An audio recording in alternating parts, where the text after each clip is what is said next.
I know, big shocker of the morning. LaMelo Ball shut down for the year. Not that we didn't all know this was coming, but now it is official. Yes, indeed. Finally, he can come off the can't cut list on Yahoo or whatever website you're using for your fantasy sports because, again, we knew he wasn't coming back. Here's the tweet from Woj. Charlotte Hornets guard LaMelo Ball, who's missed 29 consecutive games with an ankle injury, will remain out for the final 2+ weeks of the season, comma, team says. That's the quote from Woj. That's a tweet. And we knew this was happening at this point. I mean, you're 2 weeks from the end of the regular season, so nobody was holding their breath that he was about to magically reappear. There was no reason to. Another lost season for LaMelo Ball, who's been healthy one of his years so far, I believe. Fourth season of his career. I mean, some of it comes down to how many games there were. He missed 21 games his freshman season, only missed 7 his second year in the league. That was the sort of hope. Last year, he played 36 games. This year, he will finish at 22. Will have missed 60 games of this year. If you drafted LaMelo Ball with your first or second round pick, your team was largely doomed this year. You just can't get nothing out of your first round pick in fantasy basketball. You can't. I don't care how good he is in the games he's in, which, by the way, he was pretty good. But for 9-cat, 26th per game, which, let's be honest, we called that. His fantasy game is very neat. It's neat. But he also has 2, you could even argue 3 if you're talking about blocks, but I'm not really, 2 very large issues with it. One being turnovers, so big reason in 9-cat his value is a lot lower than an 8-cat. And then he's basically a punt field goal guy, which a couple guys above him ended up there that I don't know that we knew they were going to be, like a Dame ended up being kind of a punt field goal guy. But Dame's turnovers were like 1.5 lower. That's a thing. Freddie VanVleet, been a punt field goal guy forever, but he doesn't take as many as LaMelo. 19 shots a game at 43%. That's pretty rough. Pretty rough. And then where Dame has another giant edge is that he's the best free throw shooter in the NBA. So that ends up being a huge positive, where for LaMelo Ball, it's a smallish, medium positive. How is he going to get to that 11th or whatever his ADP was, like 10, 11, something like that? How is he going to get there this year? There wasn't a path to it. So fortunately, I only drafted him in one spot. That team is dead. That team, I ended up going LaMelo Ball and Kyrie Irving, like right around the turn. I think I had the second to last pick or something like that. Massive regrets. I mean, I got no problem with Kyrie. He's number 9 per game, but he's also going to probably finish this season missing 22, 23 ball games. You can stomach that. You know, if you took Kyrie at 14, 15, something like that, where he was going, and he's number 9 per game, and he misses 20 ball games, he's not going to get to his ADP, but he's not going to be all that far off. But I couldn't possibly stomach both. I needed one of my 2 early picks to actually play in some ball games. But this is also, again, I'm like, the funny thing is, this isn't even why I had said I was avoiding LaMelo Ball. I wasn't that worried about him missing the whole year with an injury. I thought he was going to play. I thought the Hornets were actually going to try to compete this year, but as soon as he went down again, so went any prayer of Charlotte being a competitive basketball team this year. So I ask you all, before we get into the massive Wednesday recap, is he draftable? Is LaMelo Ball draftable next year? The answer is yes. Everybody is draftable every year. But the price tag has to be right. What's a reasonable price tag for LaMelo Ball? Well, he was getting pretty consistently overdrafted because his 8-cat value, again, was going to be so far ahead of his 9-cat value. So that skewed the X rank and then the ADP in 9 category drafts. But this was a guy who was going to get drafted, 10, 11, 12, somewhere in that range, and had almost no chance of getting there in 9-category leagues on a per-game basis.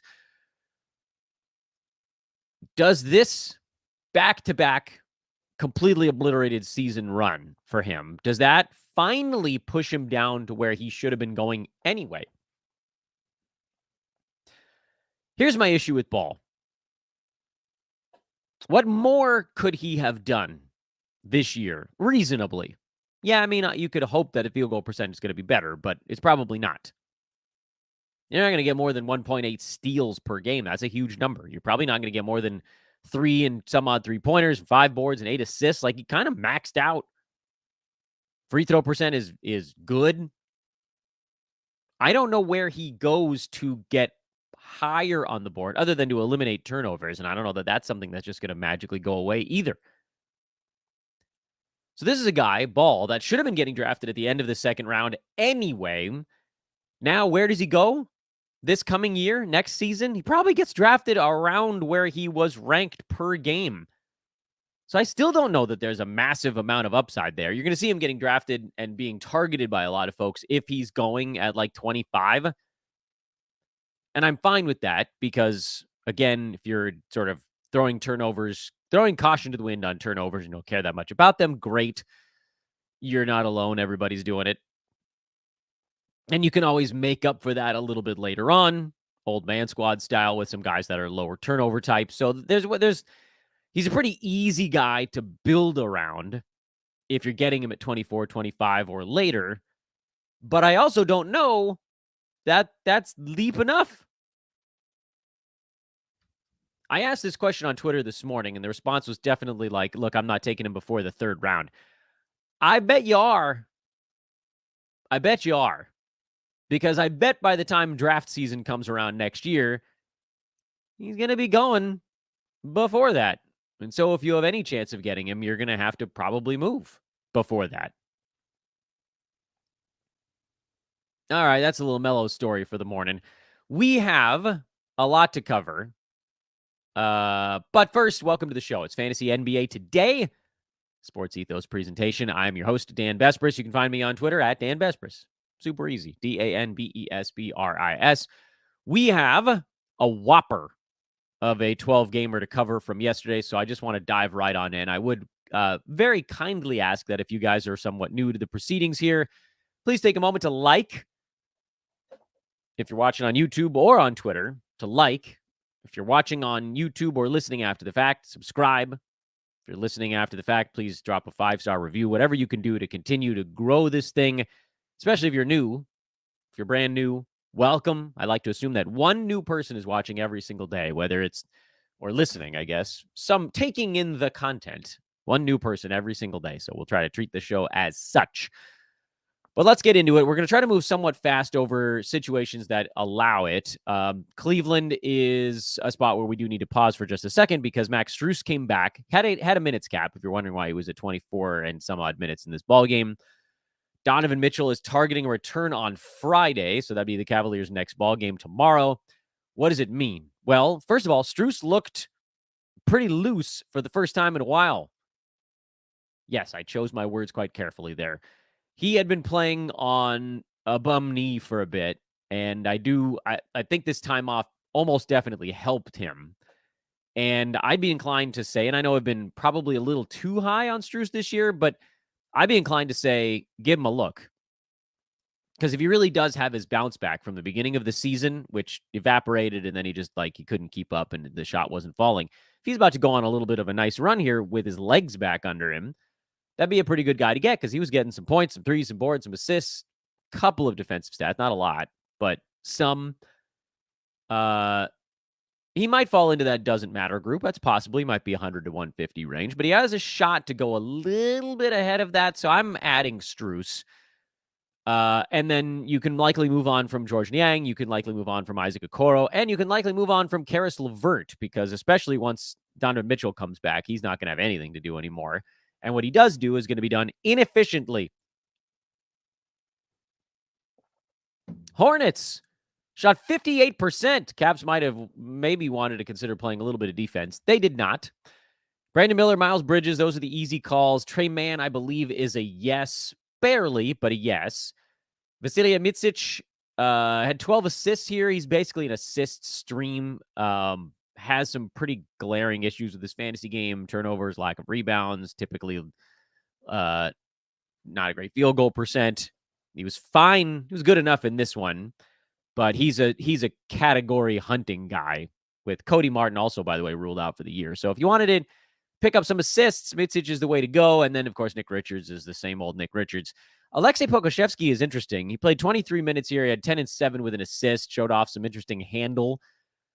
But you can't do anything with him unless his minutes get up into the high 20s, and I don't see that happening. And no, I don't care about Grant Williams having a slightly better ball game. He runs hot and cold and pass. Brooklyn beat Washington, took everything in their power to get over the hump, including overtime. Cam Thomas is back in a big way. Cam Thomas, Nick Claxton, Mikal Bridges, those are the guys you can definitely start. Schroeder had a nice ball game here. Some of that was because Washington is so truly, truly awful on defense. With Cam Johnson out and Dennis Smith Jr. out, Schroeder is probably still a yes, but it's iffy. And you're like, Dan, how can you call it iffy? Dude had 21 and 8 with 3 threes. Yeah, but we've watched Schroeder for long enough to know that his fantasy game is typically some points, some assists, and not a whole lot else. He and Reggie Jackson kind of have that similar profile just in how they accrue stats.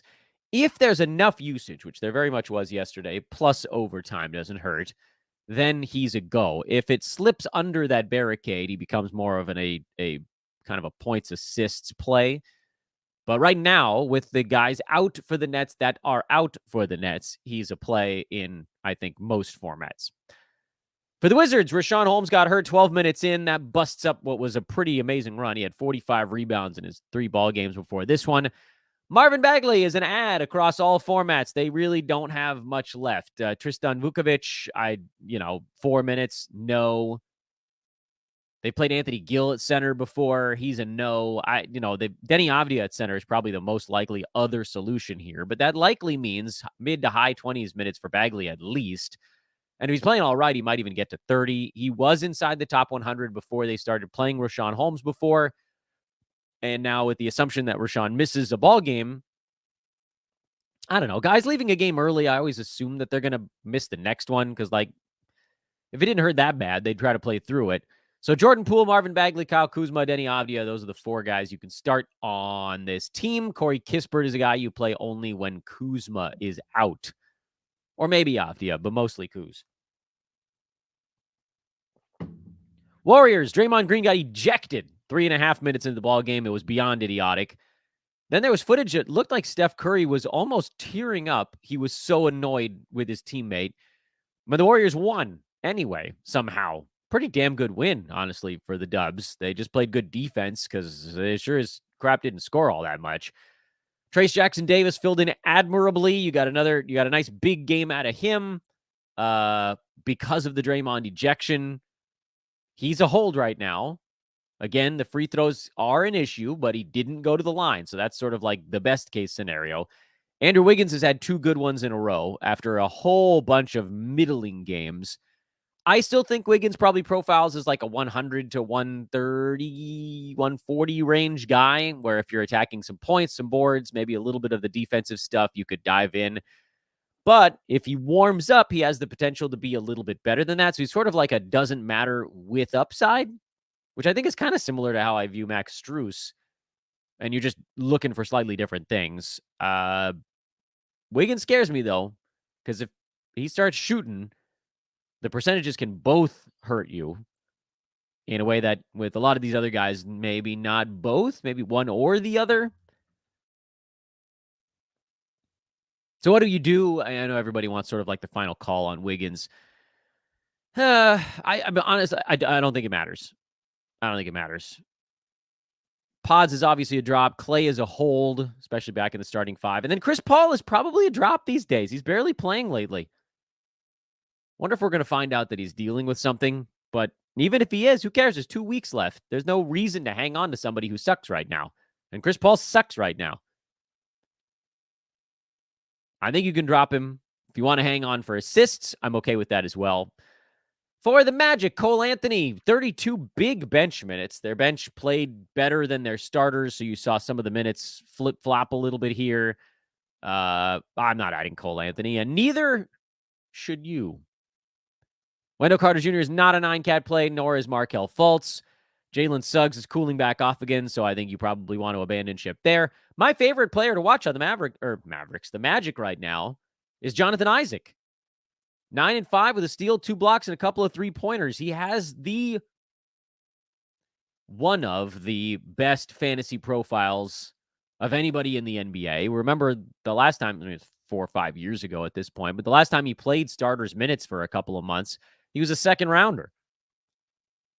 24 minutes, which does not feel sustainable, especially because they got a back-to-back coming up. But if he's getting 24 minutes somewhat regularly, then he's a play in any spot where you can get him in there. Certainly more so in Roto, because then when he takes a game off, it doesn't hurt you all that much. But he's always going to be dramatically under-rostered because of his injury history, and makes total sense. But like he's available in a lot of leagues, and if you're in a Roto league and he's on the wire, that's foolish. Knicks smoked the tanking Raptors. McBride, easy call to fill in for OG right now. Dante Brunson, Josh Hart are all easy calls as well. But things have gotten a little bit confusing in the Knicks front court. Mitchell Robinson came back, played a dozen minutes, which I think if this game was closer, maybe he would have gotten like another 3, but there was sort of no reason to overextend him. He's a Roto stash, not a head-to-head ad. Said this on Twitter. Say it again here. Hartenstein, you hold for now, but I do think that as Robinson gets fully up to speed, Hartenstein will end up being a drop. Question is there even enough time in the season for it to matter? Season might be over before you hit that point, and if we do, it'll be with 3-4 games left, maybe. And then Precious Achiuwa had a giant ball game here, but a lot of that was blowout and just sort of the way the rotation shook out. He's not a guy you can trust night to night. Precious, that is. For Toronto, if they could just keep one game lightly competitive, we could see Gary Trent and Kelly Olynyk really turn it loose. They were still fine in this one, despite their team getting blitzed again. Those are the two guys you're hanging on to in Roto. Head-to-head, they have a bad schedule the rest of this week. Toronto's off for 3 days in a row. If you cannot afford to hold them, then don't do it. But that's a head-to-head issue for your team, not for everybody, because I have Olynyk in mostly Roto spots, and I'm holding him there. I have Gary Trent on a head-to-head team, and I did drop him today because I was sort of looking at my matchup, and I have a pretty good-sized lead in 3-pointers. I have a small to medium lead in steals, but I figured whoever I picked up could probably cover what Trent does in one game in 2. I just need half performance in those things, and then I'm likely going to lose points. So if guy I pick up doesn't score half of what Trent scored, then it doesn't really hurt me all that much. I could probably get a rebounding and assist bounce by making that move. Again, steals, threes, so I can probably hold even. Maybe I get a blocks bounce as well. Maybe I get a field goal percent bounce if I pick up somebody who's not a chucker. So I get it. I'm there with you in a couple of spots. But again, you know your team better than I do.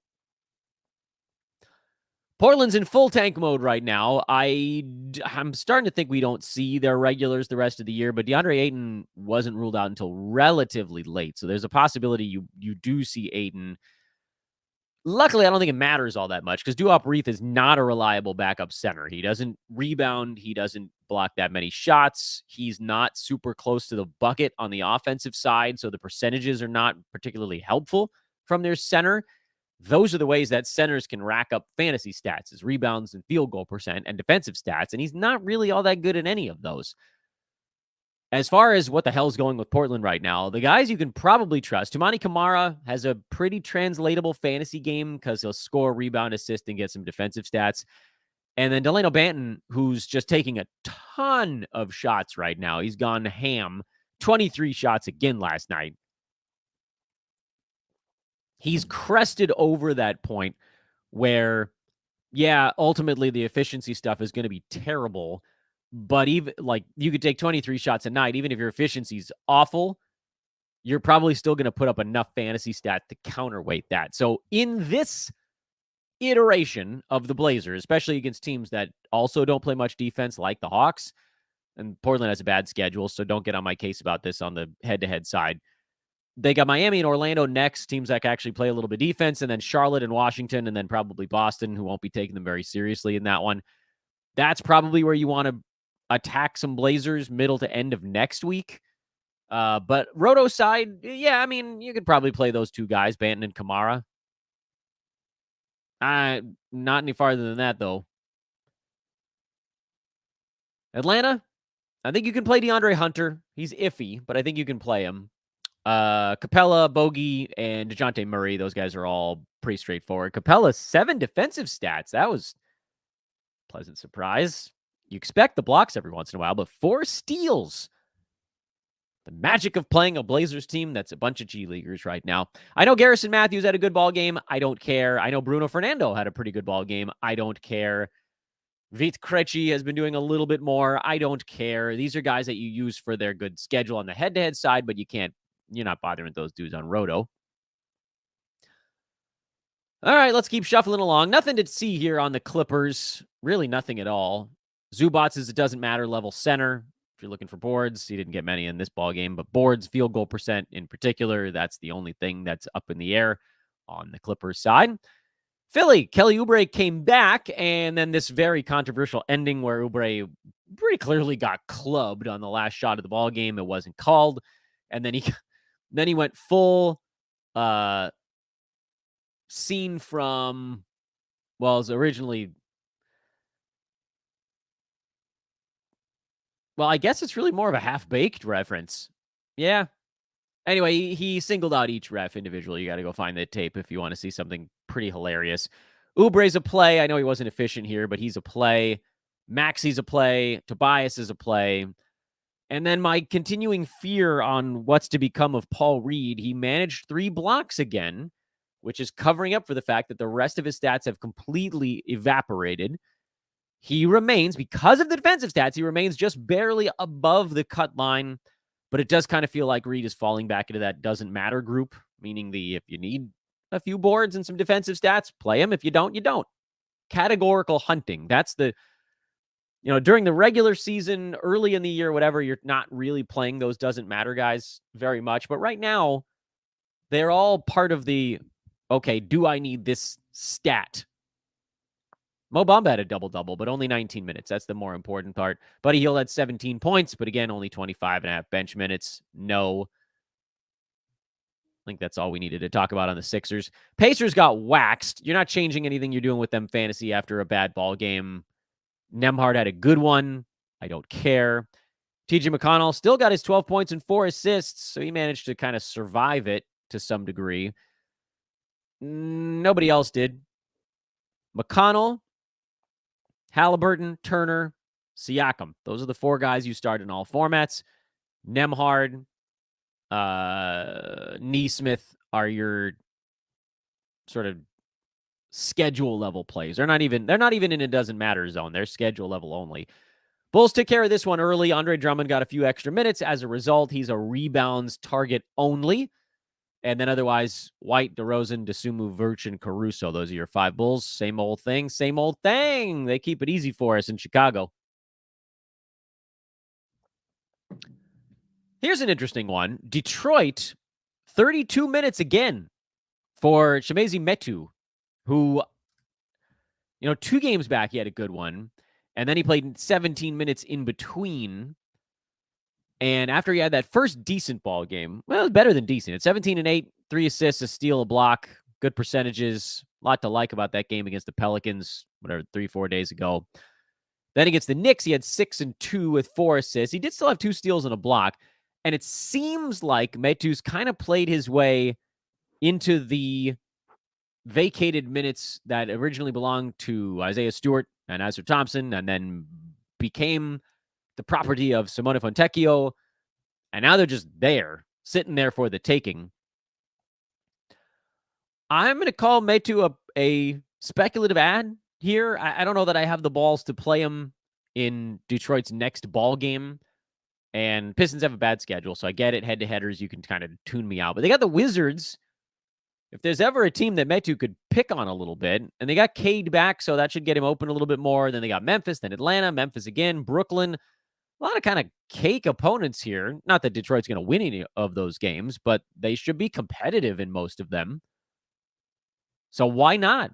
Why can't Metu get 29, 30 minutes in those ball games? Why not?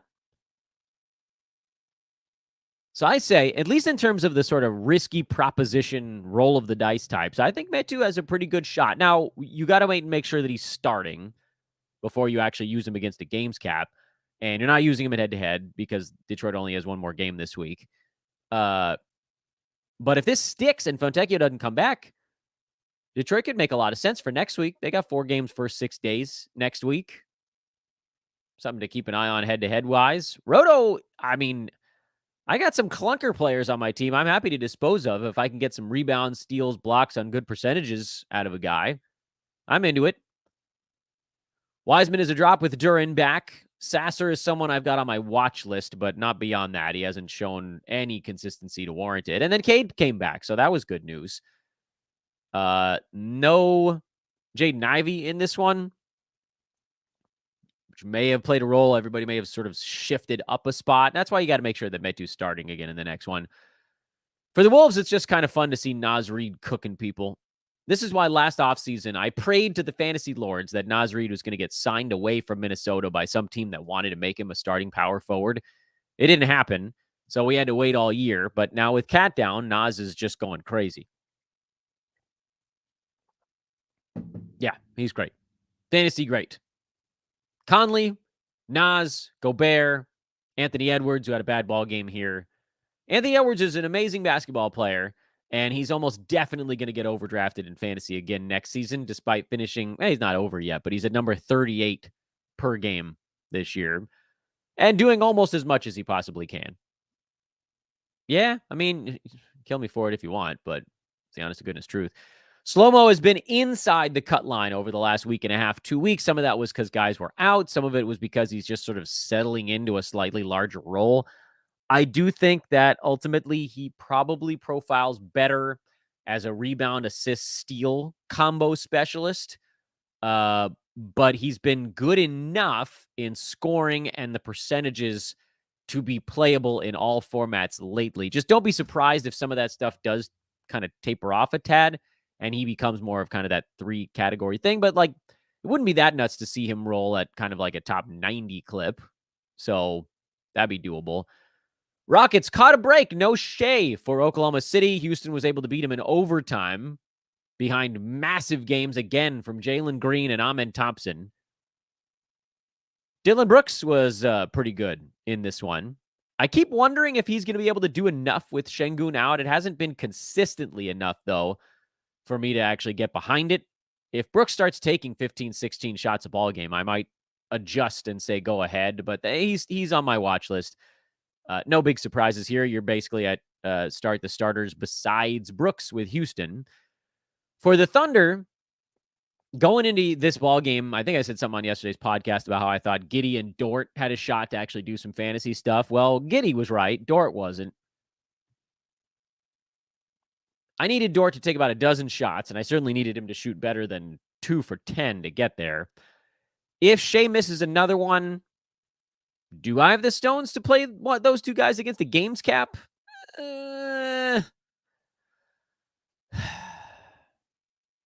I probably would play Giddey against the games cap if Shea misses another ball game. I don't think I played Dort against it.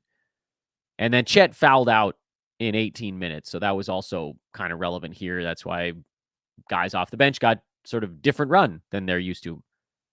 Thought maybe Mike Muscala. No, they ran small. Isaiah Joe got a bunch of extra playing time, but that could very well disappear in the next one. Not safe at all. Lakers, big numbers on offense again. Lakers aren't guarding anybody, and without Anthony Davis, you knew they weren't going to guard anybody here. But you also knew that with Anthony Davis out, Hachimura was going to have a whole lot to do, and he did. And you also knew that Jackson Hayes was going to give you sort of a Nick Richardsian, a few dunks and a handful of rebounds kind of fill-in game, and he did just that. And that's the difference here. So when LeBron is out, you can go Rui. When AD is out, you can probably go Rui and Jackson Hayes. It frees up a lot more.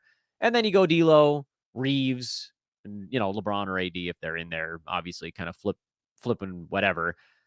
I really like how Spencer Dinwiddie's been playing lately, but unless he's filling in for D'Lo or Reeves in the starting lineup, there's just sort of not enough usage there for him. But he has pretty consistently made their defense a lot better this year. And then for Memphis, Bane and JJJ, those are obvious ones when they're in. Desmond with 16 assists in this ball game. That's crazy.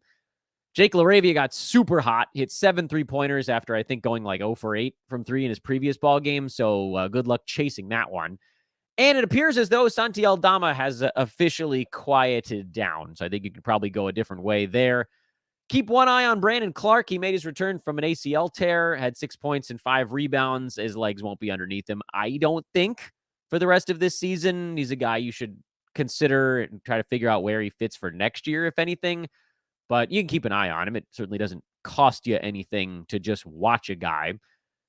But again, you're going to see Jake LaRavia get picked up in a bunch of spots, then you'll probably see him get dropped after the next one. There's just, the consistency part is the part that's frustrating, where, maybe if we get John Conchar back or if Luke Kennard shows back up again. But as it stands right now, with Aldama now cooling back off, and maybe he wakes up in the next one, I don't know. But if he's cooling off, then it's just Bane and Jaren Jackson. And I know what you're thinking, Dan. Why aren't you talking about Gigi Jackson? Same reason that I've been talking about him on this pod for a couple of weeks. When his usage is sky high, he can overwhelm the bad, which is kind of like what we just talked about with Banton in Portland. But if the usage isn't that high and the percentages are poor, then you get this, which is just like a whole bunch of nothing with turnovers and a bad field goal percent. The bottom can fall out pretty hard for Gigi, and that's why we talked about him, 2 days ago, where it was like, look, even when he was running hot, he was still just barely, he was like a 110 ranked player. So you're very much hunting points. That's it with Gigi. And you could treat a couple other guys similarly, I guess. Spurs beat the Jazz. Battle of El Tanko. Jeremy Sohan's had 2 good ones in a row, but you got bigger stones than I do if you're putting him in your lineup. Wemby and Vassell are the super easy ones, and then Trey Jones took a grand total of 2 shots in 32 minutes. That's just not acceptable. But I do think that because the assists just sort of never really go away for him, he probably stays above the cut line. When he's cold, he's an assist specialist. When he's warm, he can run at like a top 60 clip. So I'd hold Trey Jones. Utah, Sexton, Markkanen, Collins, and Walker Kessler are your safe plays. Keontae George is a points assists streamer. Just understanding that the turnovers and bad field goal percent and complete lack of defensive stats make him do more damage than good. But yeah, I mean, if you need points and assists and some threes, that's totally fine. But for me, it's those other 4 guys for Utah. And then Phoenix came out and caught Denver kind of napping in this ball game. KD was great. Grayson Allen, Devin Booker, Bradley Beal, those are the guys. No Nurk in this one, but there isn't an obvious fill-in for him. Eubanks started, but he didn't do very much. So just those main 4 for now. And then for Denver, I said it before, I will say it again. I prefer 2 guys out before I'm comfortable starting Reggie Jackson against a games cap. Jamal Murray was out. Reggie took his spot at 11 and 3. Not a particularly good ball game for Jackson. If you were, again, stat hunting, some points, some assists, that's a spot where maybe you could take a shot. But if you literally need anything else, then it's a bad decision. And that's why I need 2 guys out, because I need his usage to be higher. I need more offense to be going through Reggie, as opposed to being more of a catch-and-shoot guy around Nikola Jokic. And that is your very, very, very large Wednesday recap that we rolled super fast through, because I also want to do our streaming show immediately after this one. Jess says, happy opening day, Dan. Happy opening day, everybody. Baseball starts today, ladies and gentlemen. I do love it. I love it. I can't get enough. Dodgers open up at 1 p.m. Pacific time. So that game starts at about 3 hours here. Good stuff. Good stuff. I will have it on in the background as I work or nap. I really didn't sleep last night. First IBS attack for me in a number of months, so I'm a sleepy bear today. What do we got here in the chat room? Donovan Dalton. I don't think you posted here before, so hopefully you're new. I love new viewers. Very few new viewers on YouTube today, but quite a few, I'm sure, over on social media. I dropped LaMelo a while ago and got Jalen Green. Definitely been a great pickup. Yeah, I mean, LaMelo's been out forever, and we didn't think he was coming back.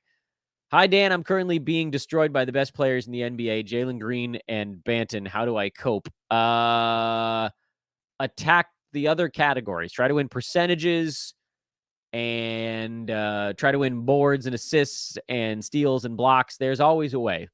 There's always a way.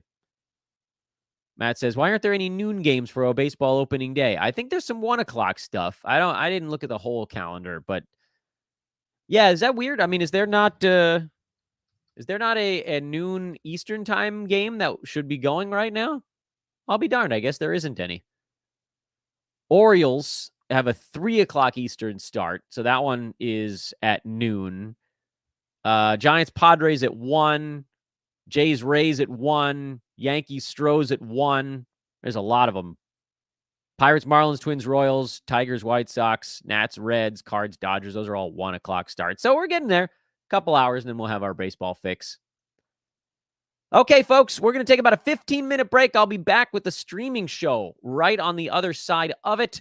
So make sure you're subscribed, however you're taking it. If you're watching on Twitter, go over to the YouTube side so you can subscribe. That way you get the alert when the next show starts, unless you're very certain you're going to see my next tweet. If you're listening on iTunes, Spotify, whatever the other things are, make sure you're subscribed there. We'll get that streaming show out early today, so you guys have plenty of time to make your choices. It's Quality Day, Quality Thursday.